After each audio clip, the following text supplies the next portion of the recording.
Her zaman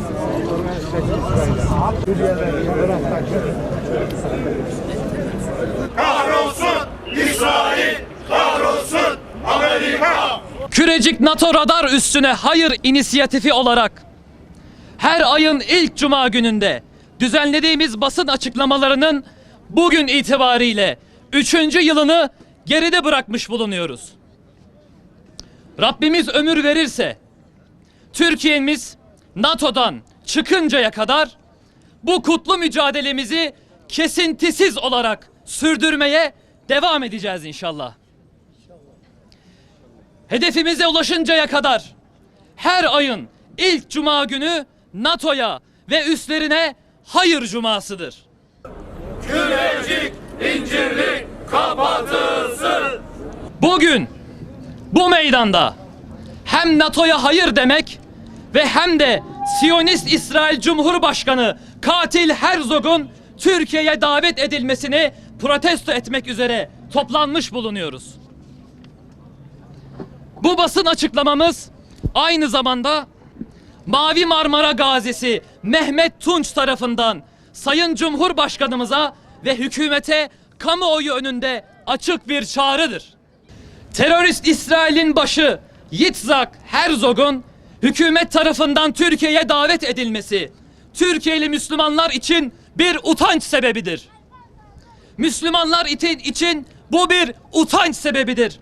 İslam alemi içinde önemli ve mümtaz bir konuma sahip Müslüman milletimizin böyle bir utançla karşı karşıya kalması tarihimize kara bir leke olarak sürülecektir. Yıllar önce Şimon Perez'in Millet Meclisimizde yaptığı konuşmanın hala sızısı yüreklerimizde iken Yitzhak Herzog'un Türkiye'ye nasıl bir teklif veya tehditle geleceği ise bizleri endişelendirmektedir. Türkiye'nin içinde bulunduğu coğrafyanın en temel sorununun Büyük Orta Doğu Projesi adı altında yürütülen Büyük İsrail Projesi olduğu bir gerçektir. İslam alemi ve mazlum coğrafyamız her gün ağır bedeller ödemeye ve acılar çekmeye devam ediyor. Haremimiz olan Mescid-i Aksa her gün terörist İsrailliler tarafından basılıyor. Müslümanların izzetleri çiğnenmeye devam ediyor. Terörist İsrail'in işgalleri sebebiyle Müslüman yurdu her gün kan ağlıyor. Siyonist İsrail bir gün Gazze'ye, bir gün Batı Şeria'ya, bir gün Mescid-i Aksa'ya ve şu anda Kudüs'te Şeyh Cerrah mahallesinde kuduz bir köpek gibi saldırmaya devam ediyor. Tüm bu gelişmeleri görmezden gelen İslam ülkelerinin liderleri birer birer Siyonist İsrail ile normalleşme adımları atmaktadırlar. Daha geçtiğimiz aylarda Birleşik Arap Emirlikleri'ni Siyonist İsrail ile normalleşme anlaşması yaptığı için eleştiren ve büyükelçimizi o ülkeden çekme tehdidinde bulunan Cumhurbaşkanımız Erdoğan bugün ne değişti de Siyonist Herzog'u Türkiye'ye davet etti. Siyonist İsrail'in daha önce verdiği hiçbir sözü tutmadığı ve ülkemizi sürekli zor durumda bıraktığı ne çabuk unutuldu. Akdeniz'in mavi sularında Mavi Marmara gemisinde 10 Türkiye Cumhuriyeti vatandaşını, yardım gönüllüsü kardeşlerimizi Siyonist İsrail katletmedi mi? Biz Sayın Cumhurbaşkanımızdan ve hükümetten Siyonist İsrail ile tüm ilişkileri kesmesini ister iken katil Herzog'un Türkiye'ye davet edilmesi milletimizi derinden yaralamıştır. Katil Herzog'u istemiyoruz. Katil Herzog'u istemiyoruz. Bu davet Filistin davasına ihanet anlamına gelir. İsrail ile örtünen çıplak kalır.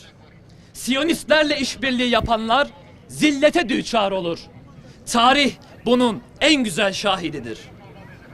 Biz katil Cumhurbaşkanı Herzog'u şehit kanlarıyla sulanan ülkemiz topraklarında görmek istemiyoruz. Bu yanlıştan bir an önce dönülmeli ve bu davet iptal edilmelidir. İki devletli çözüm önerileri ile gündeme gelen Herzog, çözümlerin değil, terör faaliyetlerinin öncülerindendir. Müslümanların hangi sorununa çözüm bulmuştur? Mescidimize yapılan hangi saldırıyı önlemiştir? Siyonist lobilerin ve dünyadaki terörün ana merkezi olan ABD ile birlikte İslam coğrafyasında yaptıkları katliamlar, işgaller, tecavüzler, sömürü faaliyetleri ayan beyan ortadadır. Görmemek için kör, duymamak için sağır, dertlenmemek için vicdan ve izandan yoksun olmak gerekir. Herzog, tıpkı diğer cumhurbaşkanları gibi kökten Siyonizmi temsil eden bir isimdir. İshak Herzog'un babası Haim Herzog da cumhurbaşkanlığı yapmıştır.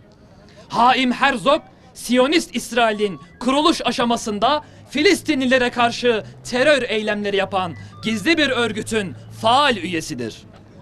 Ayrıca Haim Herzog, Mossad'ın içindeki özel suikast birliği olan AMA'nın yıllarca başkanlığını da yapmıştır.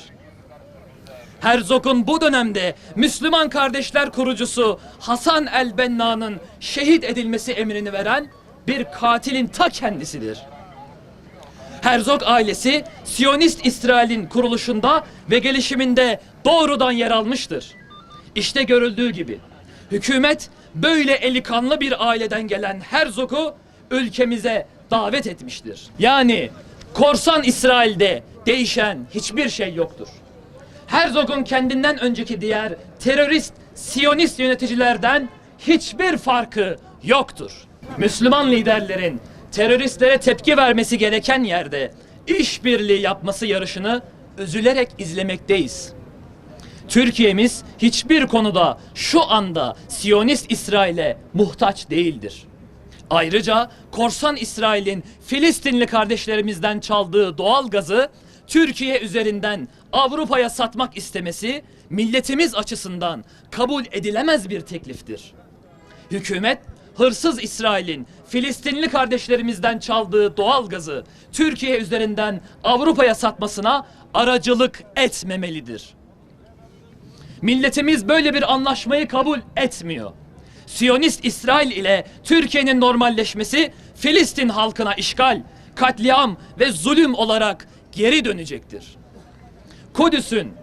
Kudüs'ün kılıcı savaşı ile bölgede karizması iyice çizilen, güvenlik sorunu yaşayan ve iç politik ve ekonomik iktisarsızlıklara boğuşan gasip İsrail'e bu davet ile hayat öpücüğü verilmesi büyük bir vebaldir. İşgalci İsrail artık Batı için bile bir kambura dönüşmüştür. Gasip İsrail güvenilmez ve güçsüz bir ülkedir. Terörist İsrail ayrıca hükümetten başta Hamas olmak üzere Filistinli direniş gruplarının Türkiye'deki faaliyetlerinin kısıtlanmasını istemektedir. Türkiye, rahmetli Erbakan hocamızın her zaman vurguladığı gibi Siyonizmle mücadele ufkunu ve şuurunu kazanmalı ve korumalıdır. Türkiye'nin tükenmekte olan Siyonist İsrail ile normalleşmeye asla ihtiyacı yoktur. Terör devleti ile yapılacak bir anlaşmada kazan esası kesinlikle söz konusu değildir. Böyle bir anlaşmanın amacı terörü meşrulaştırmaktır. İsrail ile normalleşme, toprakları gasp edilen ve evleri yağmalanan mazlum Filistin halkı özelinde bütün Müslümanlara ihanettir. Filistinli çocukları katlederken gözünü kırpmayan, binlerce Müslümanı zindanlarda işkenceyle çürüten ve kendi menfaatleri için bölgeyi kan gölüne çeviren İsrail ile normalleşmek asla kabul edilemez. İsrail'le anlaşma büyük zillettir. İsrail'le anlaşma büyük zillettir. İsrail bir terör devletidir ve coğrafyamız için en büyük tehdittir. Bilindiği gibi hükümet ile gasip İsrail arasında kapalı kapılar ardında yapılan görüşmelerin nihayetinde 28 Haziran 2016 tarihinde imzalanan 1. Normalleşme Anlaşması ile Mavi Marmara davası rafa kaldırılmış. İkili ilişkiler yeniden hız kazanmıştı. İktidar ve İsrail arasında 2016'da imzalanan normalleşme anlaşmasının en büyük nedeninin İsrail'in gasp ettiği Müslümanların hakkı olan doğal gazı Türkiye üzerinden Avrupa'ya ulaştırmak için bir boru hattı projesi olduğu biliniyordu. Fakat bugüne kadar net olarak ortaya konmamıştı. Cumhurbaşkanı Erdoğan, İsrail doğalgazını ülkemizde kullanırız. Kullanmanın ötesinde Avrupa'ya geçişi içinde müşterek bir çalışmanın içerisine gireriz açıklamaları ile İsrail'in bu planının önünü açmış oldu. Hükümet bu şom planın taşeronu olmamalıdır. Batı'nın etkisi ile şu anda bütün İslam ülkeleri maalesef İsrail'i dost olarak benimsediler. Biz böyle bir ortamda İsrail Cumhurbaşkanı'nın Türkiye'ye davet edilmesini kesinlikle kabul edemeyiz. Allah'tan korkun. Allah'a güvenin. Ahiretinizi düşünün. Maalesef Müslüman halkların Filistin davasına gerekli önemi vermemesi ise ayrı bir vakadır. Filistin davası için gayret göstermek imanımızın ve insanlığımızın bir gereğidir. Türkiye'den Kudüs'e direnişe bin selam. Türkiye'den Kudüs'e direnişe bin selam. Türkiye'den Kudüs'e direnişe bin selam. Elbet bir gün toprak olacağız. Tek gayemiz Allah'ın rızasıdır. Haysiyetimizle yaşayalım ki şerefli bir ölüm bizi bulsun. Allah'ın laneti zalimlerin üzerine olsun. Zafer İslam'ındır. Zafer Allah'ındır. Allah'ın yardımı ise mücahitlerledir.